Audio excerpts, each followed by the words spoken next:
हम लोगों ने अभी हाल में अपना सनातन अथवा हिंदू नववर्ष को हम लोग मनाए हैं और प्रतिवर्ष जो है विक्रम संवत के रूप में हम इसे मनाते आ रहे हैं। बहुत ही महत्वपूर्ण विषय वस्तु के साथ हम आप लोगों के सम्मुख उपस्थित हुए हैं और मेरा मूल उपक्रम या मूल प्रयोजन आज इस लेक्चर का ये है कि हम आपको विक्रम संवत के अतीत से और उसके से बारे में थोड़ा परिचय कराएं, अवगत कराएं, क्योंकि हमारे यहाँ आज 90% ऐसे लोग हैं जिनको विक्रम संवत के नाम पर कहने के लिए जो है स्टेटस लगा देना और सारी चीज़ें कर देना। वैसे तो लगभग 80-60% लोगों को तो ये भी नहीं पता होता कि हमारा नववर्ष शुरू कब होता है, लेकिन जिनको पता भी है स्टेटस और जो है सोशल मीडिया के माध्यम से, उनको इसका ना तो महत्व पता है और ना ही विक्रम संवत से संबंधित कोई भी ज्ञान है। मैं चाहता हूं कि इस विषय वस्तु के माध्यम से सरल शब्दों में जो महत्वपूर्ण चीज़ें हैं उससे संबंधित न केवल उससे आपको अवगत कराएं, अपितु किस प्रकार से विक्रम संवत जो है स्वतंत्रता के पश्चात षड्यंत्रों का एक प्रकार से शिकार बना और आज भी वह उसका शिकार बना हुआ है, इससे भी हम अवगत कराएंगे। और किस प्रकार से भारत का दुर्भाग्य रहा कि जो हमारा सबसे प्राचीन संवत था, प्राचीन पंचांग था, उसको हमने तिरस्कृत और जो है विस्मृत सा करके और शक संवत को अपने राष्ट्रीय जो है पंचांग का आधार बनाया। तो इन सारे विषय वस्तुओं पर हम बात करेंगे और बहुत ही महत्वपूर्ण विषय वस्तु है, और लेकिन हम चाहेंगे कि आप लोग पूरा इसको अवश्य सुने। मूलतः हम लोग देखते हैं, स्वतंत्रता की बात करते हैं कि 1947 में हम लोग स्वतंत्र हो गए। सच्चाई ये है कि अभी हमारे समाज को स्वतंत्रता और स्वायत्तता का ना तो मूल्य पता है और ना ही आशय ही पता है। हम सबकी बात नहीं कर रहे हैं, क्षमा चाहते हैं आप लोगों से, ऐसी बात नहीं है, लेकिन ये सच्चाई है कि जो है कहीं ना कहीं अधिकांश लोग इससे विस्मृत हैं, भ्रमित हैं। जैसे आप देख लीजिए, हम लोग कहते हैं 15 अगस्त 1947 को हम स्वतंत्र हो गए, हम स्वायत्त भारत के हैं, वासी हैं। अब समझ में नहीं आता है कि स्वतंत्र आप 47 में हुए थे कि स्वायत्त हुए थे। मुझे तो लगता है कि ना आप स्वतंत्र ही हैं और ना ही आप स्वायत्त। आप कहेंगे स्वतंत्रता और स्वायत्तता का अलग अलग आशय होता है, बिल्कुल होता है। स्वायत्तता का मतलब होता है कि जब हम अपने निर्णय लेने में पूर्ण रूपेण फ्रीडम वो करें, हमको क्या निर्णय लेना है, हमको क्या खाना, हमको क्या पीना, ये सारी चीजें हमारे स्वायत्तता की सूचक हो गई। निर्णय प्रक्रिया की स्वतंत्रता ये स्वायत्तता का प्रक्रिया में फ्रीडम ये स्वायत्तता का सूचक है। लेकिन स्वतंत्रता की अगर हम बात करें तो दो शब्द से मिलकर बना है, स्व प्लस तंत्र। स्व मतलब होता है अपना और तंत्र माने होता है शासन, व्यवस्था। जब हमारा स्वयं का अपना शासन हो, स्वयं का अपना तंत्र हो, स्वयं की अपनी व्यवस्था हो, स्वयं का अपना कानून हो, चाहे वो राज्य के संदर्भ में हो अथवा जीवन के संदर्भ में हो, तो हम उसको स्वतंत्रता के रूप में परिभाषित कर सकते हैं। इस विषय वस्तु पर की कसौटी पर अगर हम जो है परखें तो क्या आज भी हम स्वतंत्र हैं? हमारा अपना संविधान है, हमारी अपनी परंपरा आज हम जी रहे हैं, हमारा अपना एक प्रकार से देख लिया जाए तो कोई भी उठा के देख लीजिए, अपनी भाषा है, हमारी अपनी भाषा है, क्या हमारी भाषा के हिसाब से देश संचालित हो रहा है? कोई एक प्रतीक उठा के देख लीजिए और लंबा हो जाएगा लेक्चर। मैं बस इतना ही कहना चाहता हूं कि जिस प्रकार से हमारी अपनी भाषा नहीं है, हमारा अपना संविधान नहीं है, हमारी अपनी व्यवस्था नहीं है, हमारी अपनी संस्कृति नहीं है, हमारी अपनी जो है समाज नहीं है, आज हम उसको भी उधार के खिचड़ी पर पका रहे हैं, हमारी अपनी आर्थिक व्यवस्था नहीं है, हमारी अपनी राजनीतिक व्यवस्था नहीं है, उसी प्रकार दुर्भाग्य यह भी है, सच्चाई यह भी है कि हमारा अपना पंचांग भी नहीं है। जिस शक संवत की हम बात करते हैं वो मेरा पंचांग नहीं है। और शक संवत तो चलिए एक जो है फिर भी चलने वाली चीजें हैं, जिस हम ग्रेगरियन संवत को लेके आज ढो रहे हैं, कैलेंडर को ढो रहे हैं, ये हमारा अपना कितना है। तो इन सारे विषय वस्तुओं पर हम थोड़ा थोड़ा बल डालेंगे। यह सत्य है कि समाज ही हमारा कलिकाल से प्रेरित है। तुलसीदास जी का एक उक्ति भी इस संदर्भ में याद आता है कि कलिकाल विहाल भये जगते नहीं देखत कोई अनुजात अनुजा। इतना ज्यादा एक प्रकार से देखा जाए कि हम लोग अव्यवस्था, कुव्यवस्था और एक प्रकार से दुर्व्यसनों के शिकार हैं कि आज हमारी मति जो है भ्रष्ट सी हो चुकी है। यदि आप जो है न्याय, त्याग, सत्य का अनुसरण कर रहे हैं तो समस्याएं आपके पीछे पड़ी रहेंगी। मैं भी जिस व्यवस्था में रह रहा हूँ कुछ उन्हीं परिस्थितियों से गुजर रहा हूँ, लेकिन लड़खड़ाता हूँ, फिर चलने का प्रयास करता हूँ। पहले ईश्वर से कहा करता था कि मुझे कभी गिरने मत देना। आज मैं ईश्वर से कहता हूँ जिन परिस्थितियों से गुजर रहा हूँ, क्योंकि अब सत्य का साक्षात्कार हुआ कि प्रभु आपको थोड़ा मुक्त कर रहे हैं। गिरने देना, लेकिन पुनः उठने की शक्ति देना, और न केवल उठने की शक्ति देना, अभी तो पुनः अपने कर्तव्य पथ पर पूर्व की भांति गतिमान होने की भी शक्ति देना, और ताकत और क्षमता और शक्ति के साथ गतिमान होने की शक्ति देना। चलिए छोड़िए इन विषयों को, आते अपने विषय पर। विक्रम संवत की अगर हम बात करें तो सबसे पहले इससे थोड़ा सा परिचित हो लेने की आवश्यकता है। भारत की प्राचीन सुव्यवस्थित परंपरागत काल गणना की यह प्रणाली है जिसका उपयोग आज भी धार्मिक, सांस्कृतिक व सामाजिक क्रियाकलापों में बढ़ चढ़ के होता है। यह एक चंद्र सौर पंचांग है, अर्थात चंद्र सौर पंचांग का मतलब आप नहीं समझ पाते होंगे। उसमें चंद्र व सूर्य दोनों के गति के आधार पर समय की गणना की जाती है। सभ्यता के आदिकाल से ही मनुष्य ने तिथियों की गणना हेतु प्रयास किए। पहले हम लोग धूप और छाया के आधार पर दिन और रात की बात किया करते थे। फिर धीरे धीरे अपने विकसित परंपरा के अनुसार, हम उसमें बहुत ज़्यादा नहीं जाना चाहेंगे समय के अभाव के कारण, हम जो है विभिन्न अवस्थाओं, विभिन्न कालों से गुजरे। हम एक बात करते हैं कलि संवत की। कलि संवत यह मूलतः महाभारत युद्ध के 36 वर्ष के पश्चात आरंभ हुआ, कलि संवत का।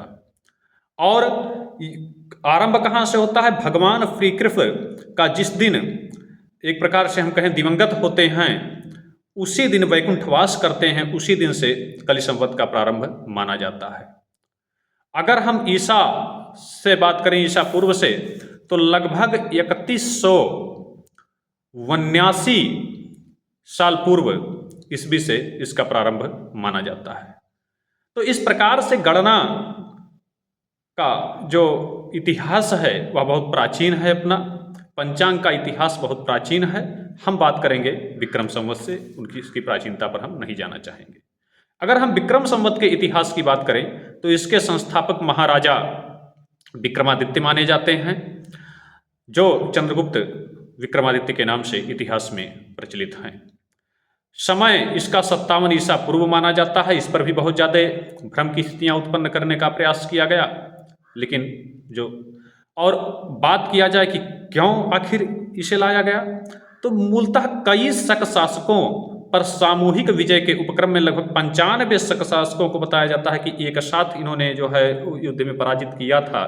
तो 95 शक शासकों के उन्मूलन के पश्चात विजय के उपलक्ष्य में इसे लाया गया। सटीकता व परिशुद्धता प्रदान करने का कार्य उनके नवरत्नों में शुमार प्रसिद्ध गणितज्ञ वराहमिहिर के द्वारा जो है, ज्योतिषी और गणितज्ञ वराहमिहिर के द्वारा काल गणना को में अधिक परिशुद्धता लाया गया। संरचना की यदि हम बात करें विक्रम संवत के, तो सबसे पहले बात आ जाती है वर्ष गणना। तो चैत्र शुक्ल प्रतिपदा से इसके वर्ष की शुरुआत होती है, जो 12 मास तक चलता है, यानी 12 मास का एक वर्ष माना जाता है। प्रति 3 वर्ष के तीसरे वर्ष एक अधिमास इसमें जोड़ा जाता है। इस प्रकार तीसरा वर्ष 13 माह का लगभग हो जाता है। इसलिए जोड़ा जाता है कि ताकि चंद्र व सौर्य गणना में समानता स्थापित किया जा सके, समन्वय स्थापित किया जा सके। मास की यदि बात करें विक्रम संवत के अनुसार, तो प्रमुखतया चंद्र मास पर यह आधारित होता है। जो मास की गणना होती है वह चंद्र मास पर आधारित होता है, यानी चंद्रमा की गतियों पर आधारित होता है। प्रत्येक मास के 2 पक्ष होते हैं, जिसमें शुक्ल पक्ष और कृष्ण पक्ष के रूप में इसे बांटा गया है। चंद्रमा की वृद्धि, शुक्ल पक्ष जो है यह चंद्रमा की वृद्धि का सूचक है, यानी चंद्रमा जब धीरे धीरे घटने से बढ़ते हुए क्रम में आगे बढ़ता है तो इसे शुक्ल पक्ष के रूप में जाना जाता है, और यह जाके पूर्णिमा तक जारी रहता है, यानी जब चंद्रमा अपने पूर्ण रूप को ले लेता है। कृष्ण पक्ष की बात करें तो इसमें चंद्रमा पूर्ण रूप से धीरे धीरे सिकुड़ता हुआ जाता है और यह अमावस्या तक जारी रहता है, यानी शुक्ल पक्ष जो है पूर्णिमा तक और कृष्ण पक्ष अमावस्या की तिथि तक चलता है। मास की बात करें बराहो, तो इसको भी थोड़ा मुझे गिन के बता देना ज़्यादा उपयोगी होगा, क्योंकि कई लोगों को तो हिंदी मास ही नहीं पता है। जैसे चैत्र से हमारा आरंभ होता है, वैशाख, ज्येष्ठ, आषाढ़, श्रावण, भाद्रपद, अश्विन, जिसको हम लोग कहते हैं कि भाद्रपद के बाद ये जो है क्वार, इसको अश्विन के रूप में जाना जाता है। कार्तिक, मार्गशीर्ष, जिसे हम अगहन के रूप में कहते हैं, मार्गशीर्ष के रूप में जाना, पौष, माघ, फाल्गुन, ये 12 मास हैं। तिथियां अगर हम बात करें तो प्रति माह तिथि जो है चंद्र स्थिति पर निर्भर करती है। एक तिथि बराबर चंद्रमा के 12 अंश की गति मानी जाती है, यानी जब चंद्रमा 12 अंश की गति जो है करता है तो उसको एक तिथि के रूप में काउंट किया जाता है, जोड़ा जाता है। शुक्ल व कृष्ण पक्ष में प्रत्येक तिथि एक दिन की मानी जाती है। तत्पश्चात सौर गणना, तो सौर गणना की बात करें तो सूर्योदय व सूर्य की स्थिति पर जो है भी यहाँ ध्यान दिया जाता है, उसकी भी गणना की जाती है। वर्तमान उपयोग की अगर हम बात करें विक्रम संवत के, तो भारत में इसे सांस्कृतिक व मांगलिक क्रियाकलापों तक सीमित कर दिया गया है। हमने शक संवत आधारित जो है कैलेंडर को अपना आधिकारिक राष्ट्रीय कैलेंडर घोषित किया है, जबकि नेपाल ने इसी विक्रम संवत को अपना राष्ट्रीय आधिकारिक कैलेंडर घोषित किया हुआ है। दुर्भाग्य हमारा है कि हम कितने स्वतंत्र हैं, कितना हमारा अपना तंत्र है, कुछ इन्हीं विषय वस्तुओं से आप बेहतर समझ सकते हैं कि क्या हमारा अपना तंत्र है और कितने हम स्वतंत्र हैं। ऐतिहासिक अगर विचार की बात करें तो तमाम इतिहासकारों ने इस संदर्भ में भ्रम की स्थितियां भी उत्पन्न करने में कोई कोशिश नहीं छोड़ा है। फर्ग्यूसन महोदय आते हैं। फर्ग्यूसन जो है ये बताते हैं कि 545 ईस्वी में जो है विक्रम संवत की स्थापना होती है और विक्रमादित्य द्वारा किया गया हुड़ विजय के उपक्रम में, और मैक्स मूलर महोदय के द्वारा इसको समर्थन दिया जाता है। लेकिन यहाँ पर अगर हम तर्क करें तो इसमें विसंगतियाँ ये नज़र के सामने निकल के सामने आती हैं कि यदि हम देखते हैं तो उसमें लिखा गया है कि जो विक्रम संवत का संस्थापक है वो सकारी है, और सकारी मतलब जो शक शासकों का उन्मूलन जिसने किया था। तो यहाँ हुड़ों का बात कहाँ से आ गया, क्योंकि शकों का शत्रु जो है विक्रमादित्य था, न कि हुड़ों का। तो पहली विसंगति तो यह सामने आती है। दूसरी चीज, 6ठी सदी में उज्जैन में विक्रमादित्य नाम का कोई शासक हमें नजर नहीं आता जिसका इतिहास में उल्लेख मिलता हो।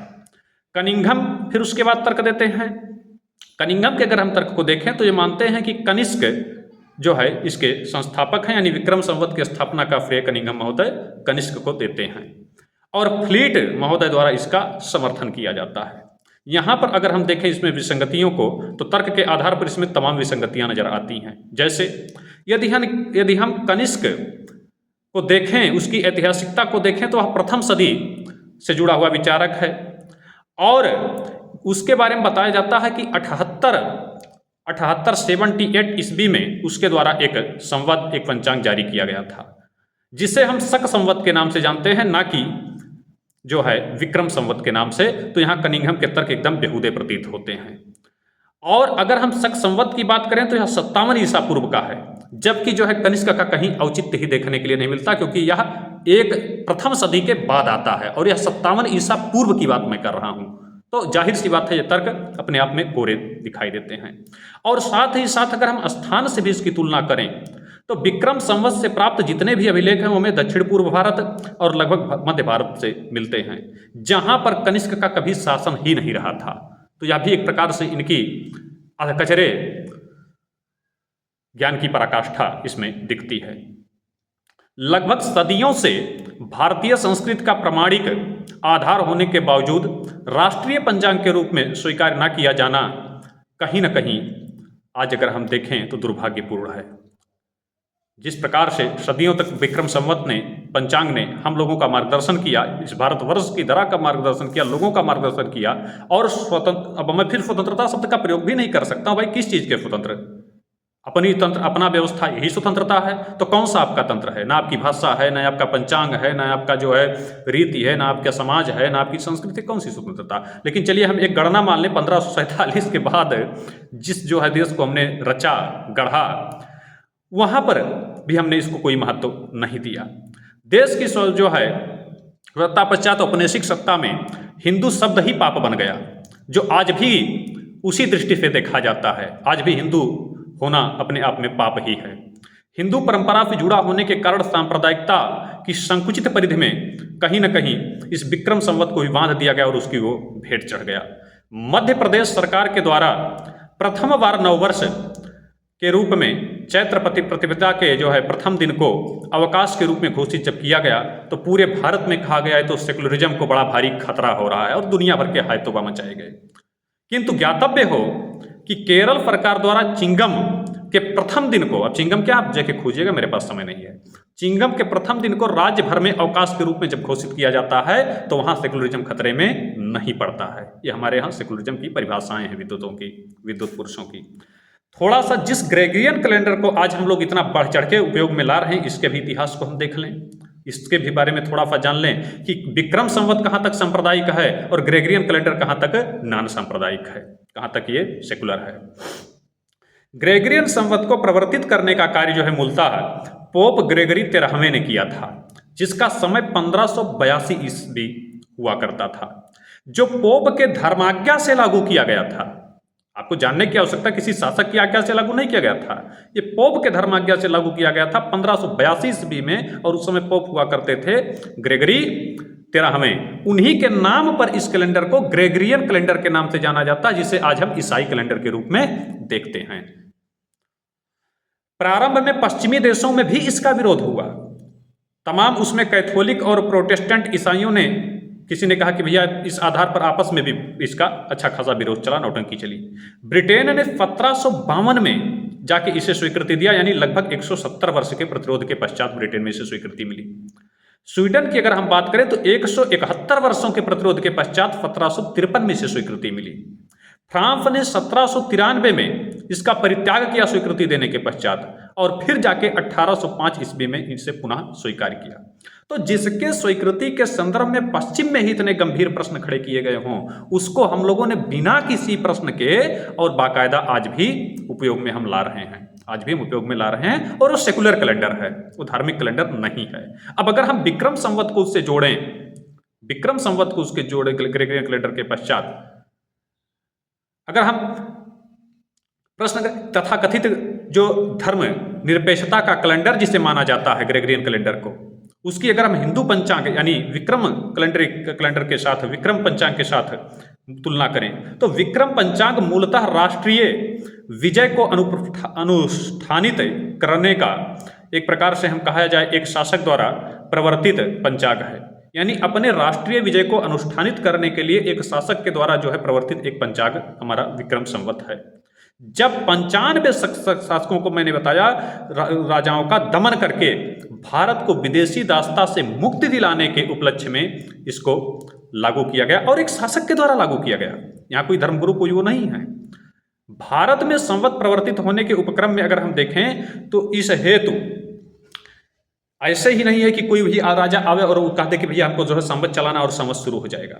भारत में संवत चलाने के लिए भी एक मानदंड है, और वो मानदंड है कि इस हेतु नरेश द्वारा समूचे राज्य में कोई भी किसी के भी ऊपर किसी भी प्रकार का ऋण ना हो, और यदि ऋण है तो उसके समस्त ऋण को नरेश को चुकाना पड़ता था, तो उसके बाद ही कोई संवत जारी करने का अधिकारी होता था। और यह केवल एक नाम नहीं, जिस प्रकार से हम इसको विक्रम संवत के नाम से जोड़ते हैं, या केवल एक नाम नहीं, विक्रमादित्य केवल एक उपाधि नहीं, केवल एक नाम नहीं, केवल एक फैशन का जोड़ने वाला शब्द नहीं था, अपितु यह तात्कालिक शासक के शक्ति, पराक्रम व शौर्य का एक प्रतीक हुआ करता था। यहाँ फ्लीट, फर्ग्यूसन, मैक्समुलर जैसे अधकचरों के तर्क के सहारे यह प्रदर्शित करने का जो कुत्सित प्रयास किया गया कि विक्रम संवत शक संवत के रूप में नामांतरित करने का जो कुत्सित प्रयास किया गया, जिसको संघ संवत के रूप में जिस प्रकार से परिवर्तित करने का प्रयत्न किया गया, ऊपर मैंने बताया, यह मूलतः विक्रम संवत पर विदेशियों या जो विक्रम संवत जो कि विदेशियों पर विजय के उपलक्ष्य में लाया गया था, इसकी ऐतिहासिकता को बदलने का एक कुत्सित प्रयास है, एक कुत्सित प्रयास है। जो विजय का स्मारक हुआ करता था उसके एक प्रकार से हम देखा जाए कि उसे विजय का स्मारक ना रखकर उससे पराजय की स्मृति में कैसे बना दिया जाए, यह उसी का कुत्सित प्रयास है। किंतु ये समस्त जो प्रक्रम हैं वो उनके अधकचरे अंतर्विरोधों में ही ध्वस्त हो जाते हैं, जब हम तर्क की कसौटी पर इसे खरा उतरते हैं। लेकिन दुर्भाग्य यह भी है और प्रश्न भी यह है जो हम आप लोगों के सामने छोड़कर जा रहे हैं कि भारत का जो अंधकार व स्वसभ्यता के प्रतिहीनता का भाव है, इसका कब जागरण होगा। इसी के साथ अपनी बात को हम विराम देते हैं।